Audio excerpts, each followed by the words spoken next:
Hello, folks. Welcome to the latest edition of Tim Scott Uncancelled with me, Tim Scott. And great to have you with us again. Welcome, whoever you are, wherever you are, or however you are watching. It's good to have you with us here on Unprecedented TV, which, by the way, you can find on YouTube. If you go to YouTube, type in Unprecedented TV to the search box, you will find us. And if you can give us a cheeky subscribe, that would be really appreciated. So the format of the show is you get a quick intro from me. I make a few pertinent comments. And one of the things that we do on this show is we have a look at the newspapers. We look at some of the big stories.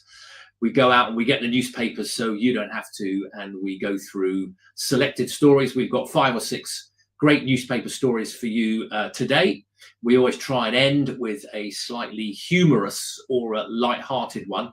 And also, of course, we have a guest who I'll introduce in a minute. And the guest today, great to have him back on the show, is Alan Cook, Reform Councillor for Bromley. And although we are non-party political on the show, but we like to have all sorts, and it's great to have Alan. Alan's very welcome back on the show, and I'll introduce him in a minute. So a constant theme of the show, of Tim Scott Uncancelled, is how much this country has going for it, but yet what trouble we are in. And I think that makes it all the more galling, all the more infuriating for the very difficult situation that we are in. Britain faces very deep-seated long-term problems. The chickens are coming home to roost. We're overtaxed, overspent, overborrowed, low growth, low productivity, and a host of problems, some of which we'll be delving into on the show today. So where are we in Britain and in the West? We have many problems. A lot of people don't seem to appreciate the fact that we are living in some of the most freest and the most prosperous societies that have ever existed in human history. I swear that if we ever faced another proverbial zombie apocalypse, there would be people siding with and rooting for the zombies. We would have zombie rights activists. They would be out marching like the Michael Jackson Thriller video. They'd be chanting, singing songs. They'd have a zombie flag. They'd be waving placards saying things like, "Hands off the zombies. Zombie rights are human rights. And from the river to the sea, zombie land must be free." So that is the spirit with which the show goes out. We can be positive, we can be proud, even though we have our problems, temporary problems to which there are no easy solutions. So with that thought in mind, let's bring forward our guest for today. And we will be going through some of the newspaper articles. Alan, welcome back. Good to see you. Thank you for the invitation, Tim, and it's good to be back on the show. Okay, thanks, Alan. So you are a Reform Councillor for Bromley. You have before we start getting stuck into the newspapers, you've got a bit of an interesting story, haven't you, about how you got elected? Do you want to just quickly give us a recap on that? Well, if you're into politics, it's interesting. Otherwise, it might be pretty much run-of-the-mill by-election. But unfortunately, the incumbent independent there died. So there was a by-election. And we are talking, the zombie party's homeland. So that is the Tory party, obviously, because they're pretty much dead in the water at the moment. And so they were very cocksure that they were actually going to win the by-election. And but nearer the actual voting day, the count, I could see the nerves breaking through. And actually, I was quite confident to start with for a number of reasons. But actually, on the day itself, they brought down Kemi Badenoch to bolster. Oh, yes. Yeah, so they bring the leader of the party down to a provincial by-election, which is a bit of a gamble for her, because if it doesn't go their way, it really doesn't look good on her leadership. And obviously it didn't.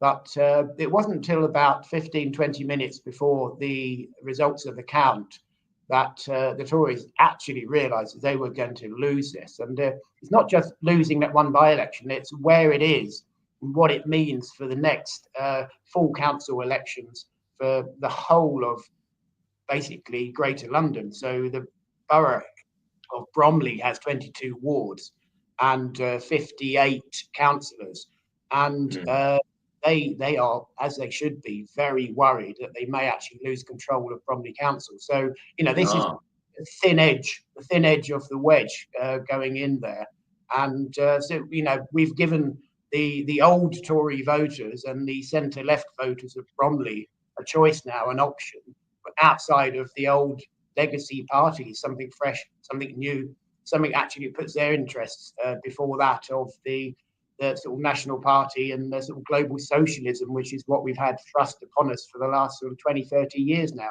Oh, my old taxi. Good to that was at the Reform Conference, wasn't it? Yes, well, it lived in my garage for about 7 months down in Bexley, Bromley. Not me doing it now. So I looked after it for Richard. So it's Richard's little beastie, but I looked after it for a number of months, and it was quite useful. Unfortunately, you do have to pay congestion charge. You have to pay the ULEZ on it as well. So campaigning, it did get a little bit expensive in the end. Yes, maybe pay per mile one day, although I know it's not an electric vehicle. But Alan, well done. Yeah, thank you. I'm pretty sure that pay per mile was never going to happen, and it was in no one's manifesto, and Sadiq Khan said he has no interest in it. So it's amazing how these lies actually pop up in the end. Yeah, good stuff, Alan. Thank you. Well, look, yes, we're not specifically a reform. We have all sorts on the show. So, but it's I believe you are Reform's first elected councillor in London, of course. There's elections in Wales and Scotland and in London in May. I presume you're going to stand again. Absolutely, yes. We're setting up ward teams now. We're basically doing the big drive for the May election. There's a lot of things happening in Bromley. We've got 3 attacks on our greenbelt, 3 large developments potentially in Bromley. We do need more housing, but I'd prefer it if it was small scale, local builders using local craftsmen and building houses for local people, not 5,000 brand new boxes built on the greenbelt, which is what we're facing at the moment. So I think politically we've never been more active than we are now, and it's a battle. But I think the battle for this will probably go up to national government, because I'm pretty sure Bromley government will not allow development on greenbelt, as they shouldn't. But trouble is, eventually that decision will get taken out of the council's hands, and it will be decided at a higher level. So I'm just hoping for an early general election, so that choice can be made by a party which actually uses common sense as opposed to ideology to set all the policies. Very interesting, Alan. I mean, there's pressure on the green belt and housing everywhere. As former Labour Deputy Prime Minister John Prescott famously remarked, the green belt is a Labour achievement, and we intend to build on it. Yes. A great sort of John Prescott type remark when he wasn't punching voters on the election trail. But look, okay, good stuff. That's a thing at the moment, isn't it? Yes, it is. Actually, I actually quite like the guy. He was, I think he was sort of good value, whether you liked his politics or not. But okay, look, let's go to the first story, which is an interesting one in the aftermath of, shall we say, an interesting budget. And so we've got 6 stories for you today. And this first one is from the Express. £1 in every 4 will go on welfare. Britain is heading towards a 400 billion a year welfare bill, with £1 in every 4 being spent by the government soon to go on benefits. The sum, more than the defence and police budgets combined, emerged in the budget aftermath. The Office of Budget Responsibility forecast says welfare spending by 2030 will be 400 billion, and the total spending is due to top 1.5 trillion. That's a lot of noughts, isn't it? So a quarter will go on welfare and on benefits. The Chancellor, bowing to Labour MPs' pressure, paved the way for soaring benefits payments, including scrapping the 2-child benefits cap, etc., etc., etc. Alan, what do you make of this? I think it's rather worrying Well, very worrying, in fact. Well, I mean, where's our hard-earned tax pounds going? Well, I think people would be much happier paying tax if they knew it wasn't being used in this manner and wasted in several other ways. So obviously this is not sustainable, and it's growing at a hell of a rate as well. But the Labour government will not tackle this because the rest of the party will not let them. So it will just grow and grow. Our debt will increase and increase, and the percentage of GDP that gets spent on sort of non-growth, anti-growth expenses like this will actually increase as well. If the Labour Party was, say, the Communist Party of China and knew that they were going to be in power for 50, 100 years, I think then they'd actually do something about this. But because they know at the next general election they won't be in power after that, I don't think they really care. So they are going to just basically feather their nest a little bit, because I think a lot of people will vote Labour if they know that the benefits are not going to get reduced. So we have a very different opinion on this, and it's cutting, but it needs to be done. We're having a whole generation of people that potentially are being paid not to consider ever working because of minor ailments, and that has to stop. A 10-minute interview and you can get the benefits that you require not to ever work again, and obviously that is wrong. It's clearly wrong, and it's because of COVID, and they haven't updated the system. So we basically will get everyone to reapply for these benefits, and the ridiculous one. Face-to-face assessments, not online. Face-to-face assessments, 100%, and it will cost a bit to do that, but actually it will pay for itself in the short term. It will. It'll in the long term.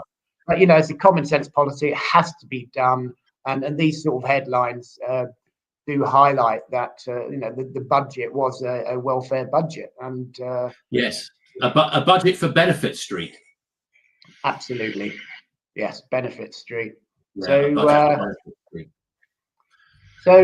has to be done. There's a number of issues like this which will bankrupt the country if nothing's done about it, and at least we are bringing it into conversation. We don't have all the answers yet. We're working on bills at the moment, so when we do get into power, we hit the floor running, and we can address everything as soon as possible. But we're engaging with business. We've just had an event at Bloomberg, and then an event the week after, inviting SMEs into London to actually talk to us. Small and medium enterprises. Yes. And basically, we're starting a two-way conversation. We don't want to dictate to them on policy and what we think is going to work best. We're asking them to actually come to us initially and say, what is it you want? What do you think will work? How does England become more competitive and actually the best place to start a business in the world? So we've engaging with business now. We started that conversation. So when we do end up in power, we'll be ready for it. This is one of the things that really worries me about Labour, is if you look at their front bench and look at their cabinet, there's nobody with any business experience. There's nobody there. There's hardly anybody there who's worked in business. Let alone run a business or set up their own business. It's all human rights lawyers, career politicians, and trade union reps, and that really worries me. One thing that my ears pricked up on when you said was about people would feel happier to pay tax. I came across this idea or this theory the other day, and I kind of looked it up, and it's called tax morale, and it's to do with how people feel about paying their tax. And if people can feel that they're being taxed reasonably, not punitively, and that the money that they pay in tax is being well spent, it's being efficiently spent on worthwhile things that improve the public realm and improve public services, they actually feel, nobody's ever overjoyed about paying tax, but people feel better about paying tax in that situation, and they're more honest. They're a bit more honest, and actually it can help maximize and optimize your tax revenue. How would you assess the current state of tax morale in Britain at the moment? I've never known it like this. People moan about having to pay taxes. They always do. But now they're actually taking a step of leaving the country. So they're upping and outing, and they're going, and it's the wrong type of people for growth and for the country that are leaving. It's all the entrepreneurs, businessmen, the ones who have already set up businesses or are about to, or have retired and now they're cash rich. So we'd rather they spend their money here, but they are literally being driven out of the country by socialism, by this socialist government. The state has never been so big. The debt, we've never had a debt at this level, and we've never had this level of tax. And it's understandable if we just come out of a world war, but we haven't. This is day-to-day operation, and fiscally, the country's in probably the worst state it's ever been in. Yeah, I for the first time in a long time, I'm really worried about the future of the country. Well, thank you, Anna. Let's good comments on where we're heading with a soaring welfare bill. Thank you. So let's go on to our next story, which is from The Sun. We have a broad range of newspapers here. We have the Mirror, the Guardian, the Express, the Mail, the Telegraph. So we have a broad range of newspapers. So this is a story about David Lammy, Calamity Lamity. Axing juries is an insult to the public. David Lammy's plans to scrap jury trials has led to accusations he does not trust ordinary people. The Justice Secretary and Deputy Prime Minister, I might add, is said to be proposing a huge shake-up of the court system. The top legal figures have called a coordinated campaign against public justice. Well, Alan, who would you rather be judged by? Should you be up for a hate crime or tweeting the wrong thing? 12 of your peers or a government appointed judge? Well, first of all, I'd like to point out, I think that taking an axe to a jury is probably in itself some form of hate crime, isn't it? So maybe he should be have his collar felt. But quite clearly, I think jury trials dates back to the Magna Carta, and we have a God-given right to actually be tried by your peers and not by the state, by the government. So no, this is a very, very worrying direction to take, because at the moment the confidence in the judiciary and the law is at an all-time low. Judges seem to be biased, politically biased, and we've seen that quite a lot. So so when people are being cancelled and people are being arrested for political tweets, then no, this is very, very worrying. The Labour Party do not trust the common people. They do not trust the public, the working class. This highlights that they believe they are the elite and they should rule over us and dictate what we should do and what we shouldn't do. And, they need ultimate power to do that. And currently, to a certain degree, the law doesn't always go in their favour. But if they change this one piece of legislation, then, they have ultimate control over us, unfortunately. Well, let's put a couple of caveats in, to be fair. I mean, firstly, with the jury system, you can sometimes get a perverse result. I mean, classic example was the mob that pulled down the Colston statue in Bristol and threw it into the harbour. I mean, they were cleared because they said, the judge then should basically face being retrained. Yes, these things will always happen. But I think the judge, did he not actually lead the jury in the end to say they probably shouldn't convict? I can't remember the judges. I mean, the judge's summing up is always quite important, and it can influence the jury. Yeah. I can't remember the summing up in that case. I mean, the other thing to mention is that they are going to keep it. They say they're going to keep it for the more 5 years or more in prison kind of crimes, rapists, murders, manslaughter. But they say, I mean, there is a big court backlog, and you can, if you plead not guilty, you can find yourself on remand for quite a long time, months and months. You can find yourself on remand. I mean, I'm instinctively against it, Alan, and it sounds like you are too. Well, that is the trick the judiciary used against all the people that were doing the tweets, and they said, look, if you plead guilty, you'll get a slap on the wrist, but if you don't, then you'll be on remand and potentially incarcerated, and as there's a backlog, you could spend a year in prison before your case is heard. So they're using the delay as a threat. So Yes. we have real problems with the judiciary at the moment, and all part and parcel of the fact that we're living in broken Britain at the moment. Yeah, and you're quite right. I appreciate you pointing it out, back to the Magna Carta of 1215. I mean, I forget the exact wording, but it says something like, no man or no person may be convicted unless upon judgment of his peers, or words to that effect. I mean, this is an ancient liberty. And have you done jury service? I haven't. No, I never have. I've No. fancied a decent, proper sort of, one which will end up a couple of weeks and in the press, and so you can really get stuck in. I think the majority of them are actually quite nondescript cases, but no, I've never been called up. No. Okay. All right. Well, I mean, I'd be very happy to serve on a jury. Yeah. And a bit like, what is it, the Queen of Hearts in Alice in Wonderland? Verdict first, verdict first, trial later. No, you've got to listen to the evidence and come to Oh my goodness. come to a thing. Okay, let's move on to our next story. Very topical with everything that's going on, and this is from the Mirror. And Vladimir Putin is telling us that he has no aggressive plans towards Europe. Tyrant's shifty claim to allies. Russian leader President Vladimir Putin claims Europe has nothing to fear from Moscow, as it has no aggressive plans. It comes despite the brutal invasion of Ukraine, repeated missile incursions into neighboring countries, and covert actions against the UK. But Putin went on to ridicule the idea that Russia might attack Europe during a speech he gave recently. He told the military alliance of former Soviet countries that Russia doesn't have any aggressive plans towards Europe. What do you reckon, Alan? Is he a threat to the rest of us?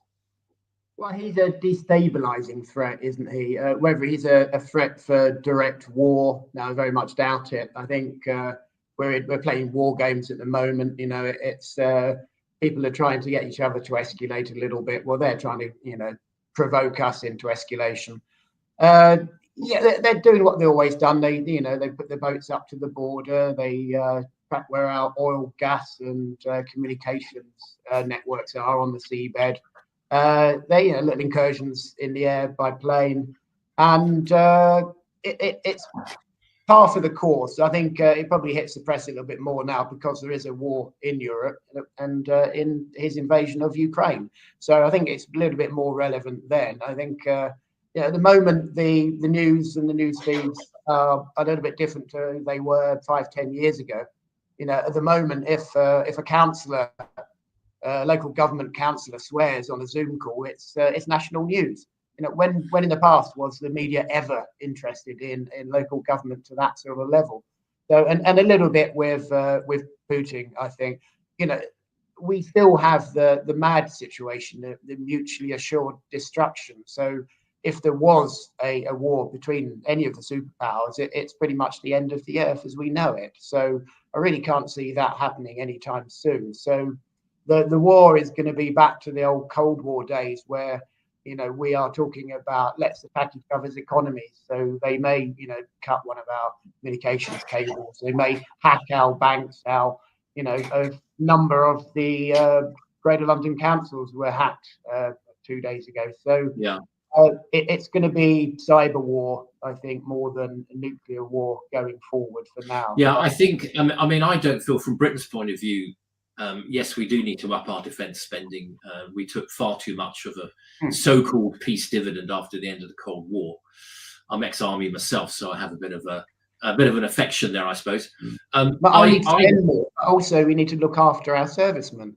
At the moment, that what happened in Northern Ireland, these guys are, they're being persecuted, not even looked after. The barracks where the armies live in, they're not fit for purpose. And so we really need to ensure that these guys have the kit they need, they have the accommodation they need, and they're looked after and protected after they serve. Who would want to serve for their country at the moment when the successive governments are not looking after our service personnel? Well, Something we I've could, Alan, always and Alan, wondered about. I could go on all afternoon about this. You know, I served in Northern Ireland for 1.5 years in Londonderry, and you know, the IRA killers have been given, you know, a clear pass. The IRA, the South Armagh sniper gang, guilty of at least 12 murders, only served 1.5 years under the Good Friday Agreement, and you know, very elderly troops in their 70s and 80s are being thrown to the wolves. So this is something we could go on a long time about. But okay, so we've now got a quick break, and we're going to look at another show that's on Unprecedented TV, which is Cllr Dire with Dire Consequences.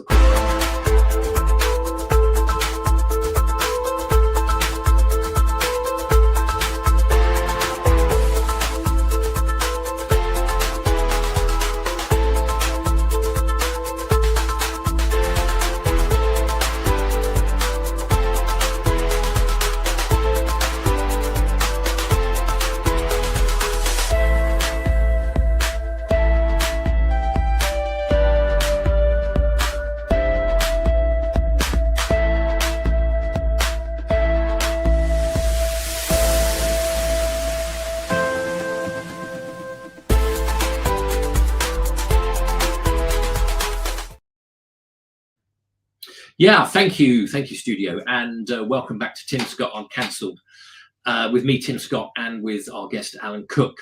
And that is a good show, Cllr Dire, Dire Consequences, and you can find that on our YouTube channel, Unprecedented TV. Okay, 3 stories left, and so let's move on to our next one. And actually, it is some good news. And as I said at the top of the show, Britain does have a lot going for it, and there is some good news coming up.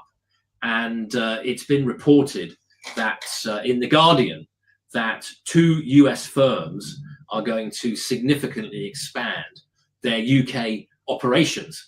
And when Rachel Reeves mentioned this, she was in one of the interviews that she did post-budget, she did specifically mention these 2. So this is from The Guardian. 2 US firms to expand UK operations, it says. 2 of Wall Street's biggest banks have announced substantial expansions in the UK hours after they were spared increases in the budget.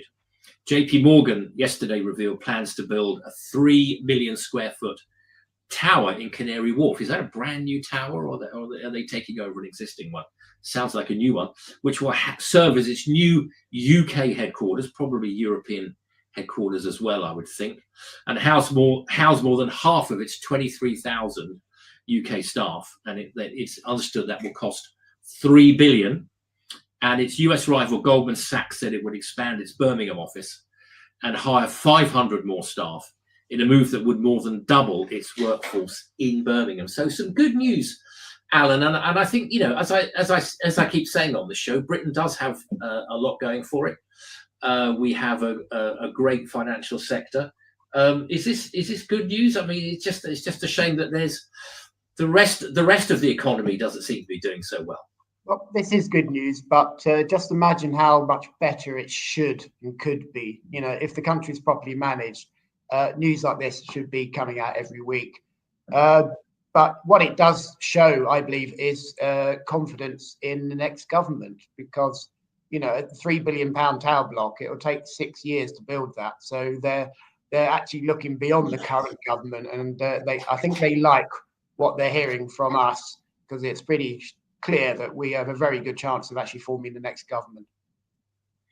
Yeah, yes, indeed, I think you do in some shape or form, Alan. And I think this shows some of the advantages that Britain has. We're in the European time zone in between the USA and Japan. We've got we speak English. I mean, we overlook that. We take it for granted, don't we? That we habla English. Obviously, at some point, move towards 24-hour trading. You know, on the crypto exchanges, they never stop. They are running 24 hours a day. Obviously, we have our sort of 8 till 4 markets here in America and Japan. Similar. There is overlap at the start and the end of the day, so the markets do sort of meet a little bit. But eventually, with technology improving and and even the possibility of some sort of blockchain aspect to the markets. I think we'll see in the next few years 24-hour trading, and then the English language and the location is even more important. And I think it's thanks to Brexit that we actually are still a force to be dealt with in the finance industry, because I stood for the Brexit Party, and the reason I did was because I used to work in the city, and I saw that the dominance of the city being spread around the other capitals in Europe by the EU. And so I thought once that's gone, the big engine that actually feeds our GDP for this country, the finance in the city of London, if that's gone, we are sitting duck, and then the EU will have full control over us. So thank God that we did pull out, and we are still one of the biggest and most relevant markets in the world now. I think fair comment, Alan. I think Brussels never liked the city, and they wanted to take it down a peg or two and spread some of the spoils around some of the other financial centres like Paris and Frankfurt. But the fact is, London is Europe's only major financial centre. To be fair, the London stock market, I think, has had a few worrying moments with losing listings, but it's losing them to New York, not to Europe. We've got a skilled workforce. I used to work in the financial sector, so did you. And it generates a huge number of well-paid jobs and generates an enormous number or an enormous amount of tax revenue. So this is some welcome good news. I just wish that the high street and hospitality and retail and other sectors, Alan, were doing as well as our financial sector. Well, you say you're doing as well. The financial sector could be absolutely halfway to the moon by now. They're being held back by regulation, and just about every business is getting attacked because of the high energy costs. That just hits every sector, and until that changes, until we get rid of this net lunacy of net zero, we are going to, we're going to grow, but we're going to grow at a percentage of the rate that we could if we actually get some business people into Parliament. And as you said, the front bench of Labour is pretty poor in that respect, and to be honest, the front bench isn't much better either.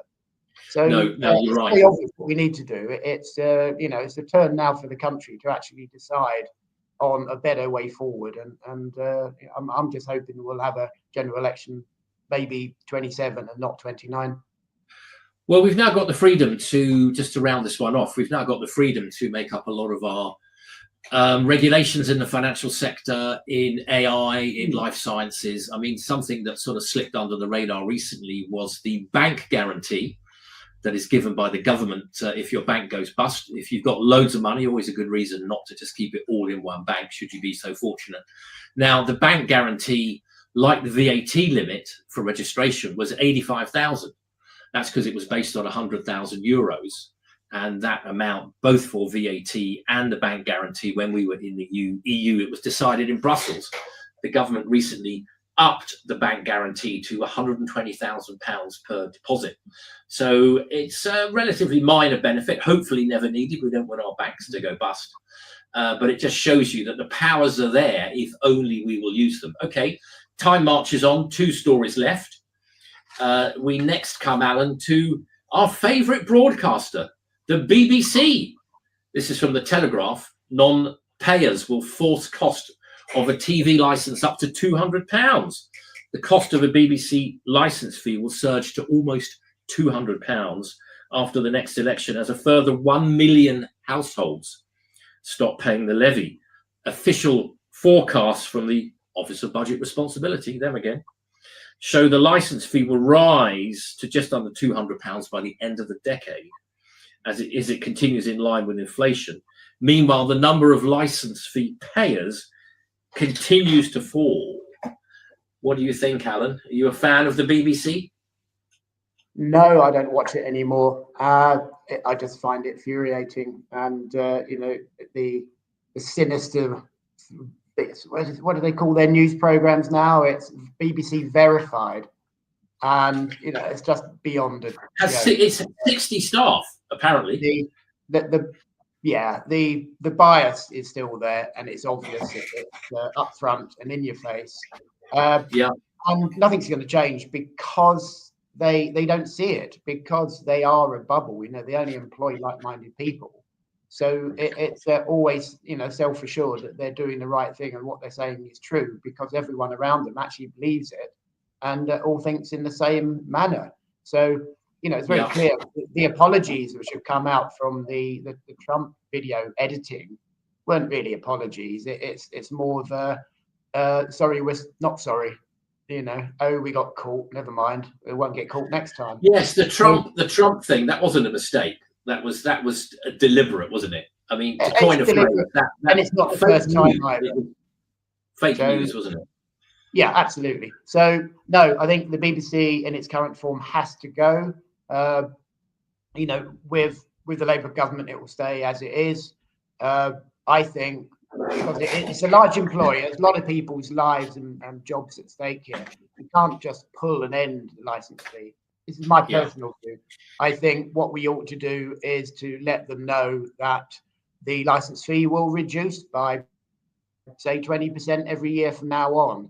And that gives them a chance to actually look at the market, work out a better method of them funding themselves, their self-funding. So, and just take 20% away from them every year until they are self-funding, or maybe leave a small international news broadcasting arm, but they'll have to be monitored for bias, because every opportunity they are basically advertising how bad and terrible and far right wing this country is to the rest of the world. And on a global stage, the BBC is trusted, but it certainly used to be in America. But that trust, they're eroding it themselves very quickly. Yeah, it's an interesting one. I mean, I've got mixed feelings about the BBC. I mean, it's clearly slanted to, I would say, the soft liberal centre left. I mean, they didn't particularly do Corbyn any favours, did they? I think, but it does have a global footprint. It is part of Britain's soft power and global influence. I'm a bit suspicious of it. I mean, it does a lot well. I found myself glued to Celebrity Traitors, for example, but I think it has to move to a subscription fee. And in the article, it gives you the clue, which is the number of declining subscribers. That's what will force it in the end to have to go to a subscription fee. Because with a subscription fee, we're always told what great value the BBC is. Well, then people wouldn't mind paying a proper subscription fee, would they?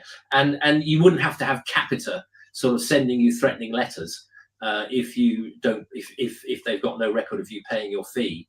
And a bit like Netflix, no fee, no BBC. I think that's, for me, that's where the BBC's got to go.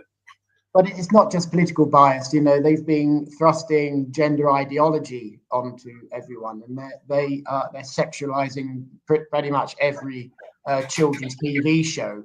So it's more than just a standard political bias. It's a whole ideology of the hard left involved with the BBC. And they basically mark their own homework, and Ofcom. Yeah, they do.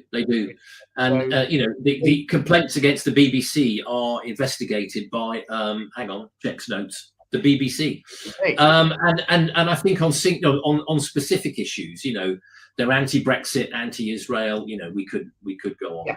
But let's time marches on, and we come to our last story, and we always try and put in a slightly humorous one. And this is from the Daily Mail. Time to raise a glass. Couples who drink together stay together. For those who enjoy sharing a bottle of wine, it's something to raise a glass to. Couples who drink together tend to stay together. A study has found compatibility of drinking habits is a key predictor of how stable a marriage is. It has concluded. What's your favourite tipple, Alan?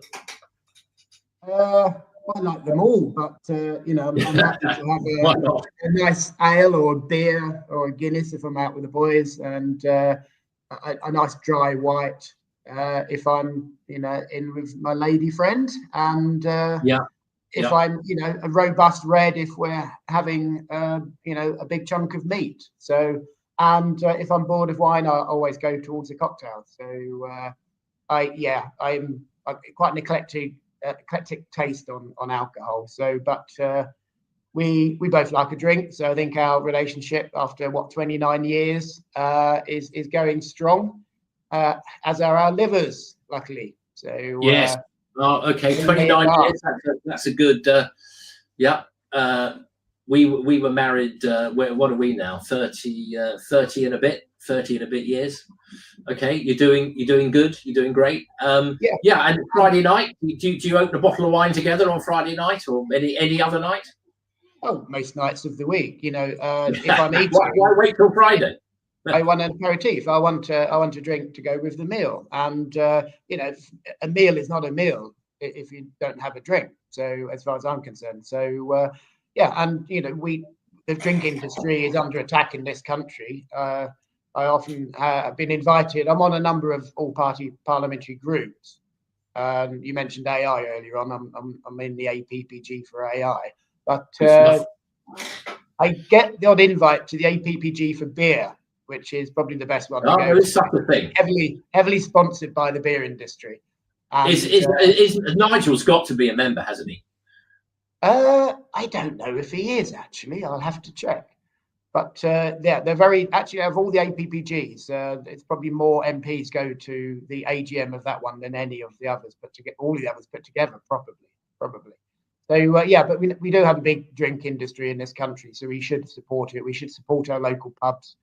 We just had a ward meeting in Plaistow Ward in Bromley, and we had over 40 people come to a local pub in a ward. So that's a really good turnout for a small ward. So, I'm worried. Pubs have taken a hammering.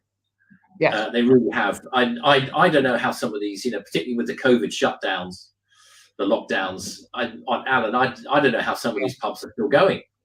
And the cost of energy for the pubs as well. It's coming into winter now. They have to heat the pubs, and their expenses have gone through the roof. So we were losing them about one a week years ago. So I dread to think what the actual rate is now. But support your local pub. Get down there with your other half and share a bottle or a pint. Yeah, a very good friend of mine who runs his own business recently said to me, it's like wading through mud at the minute, just with everything that's going on. And of course, there's a lot of cheap supermarket booze people can drink at home. But every pub is a parliament, and a pub is more than just somewhere where you can buy a drink. And, we forget that at our peril. Well, Alan, look, great to have you on again. Just for the record, we will have people from all points of the political spectrum. Alan's a particular friend of the show. Alan, thank you for coming on. Great to have you on again. Keep up the good work. And it's goodbye from us. And thank you again for watching Tim Scott Uncancelled. Do check us on YouTube, Unprecedented TV, and give us a subscribe. Thank you for watching, and goodbye.